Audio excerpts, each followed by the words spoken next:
मला कसं तर होतंय, हा आपल्या इंडियन अनेक जणांकडून आपण ऐकतो हा, मला yes. कसं तरी होतं. कसं तरी होतंय. तर त्याच्यामध्ये 3 गोष्टी असतात. हा. एक तर त्यांचं मानसिक आरोग्य ठीक नसते, हा. त्याच्यामध्ये ते ट्रेस मधून जातात कंटिन्युअस. हा. दुसरं असते की त्यांना मायक्रोन्युट्रिशनचा अभाव असतोय, हा. त्याच्यामध्ये जी बॉडी कुठेतरी क्रॅम्प करत असते, काहीतरी करत असते. आणि तिसरं असते त्यांचं स्लिपिंग पॅटर्न योग्य नसतो, हा. त्याच्यामुळे ते सकाळी उठल्यानंतर झोपेतून जे फ्रेश वाटायला पाहिजे त्यांना ते कधी वाटतच नाही. त्याच्यामुळे कसं तर वाटतंय हा एक आजार खूप कॉमन आहे. त्याच्यामध्ये 3 पार्ट आहे. एक मानसिक काय ते जात आहेत का स्ट्रेसमधून, ते त्याच्या फॅमिलीच्या पण लक्षात येत नाही, त्याच्या मित्रांच्या लक्षात येत नाही, ह्या गोष्टी आहेत.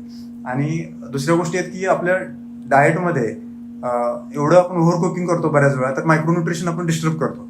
तर त्याच्यासाठी कच्चं म्हणजे जेवढं नैसर्गिकरित्या, जसं बघा निसर्गाकडून आपण खूप काही शिकू शकतो. जेवढे अॅनिमल्स आहेत ते कच्चं खातात आणि ते हेल्दी राहतात, त्यांना ना ओबेसिटी आहे ना त्यांना कुठलेही आजार आहे. तर आपण तसं त्यांना फॉलो करून आपण निसर्गाला फॉलो करून आपण आपले बरेचसे आजार टाळू शकतो.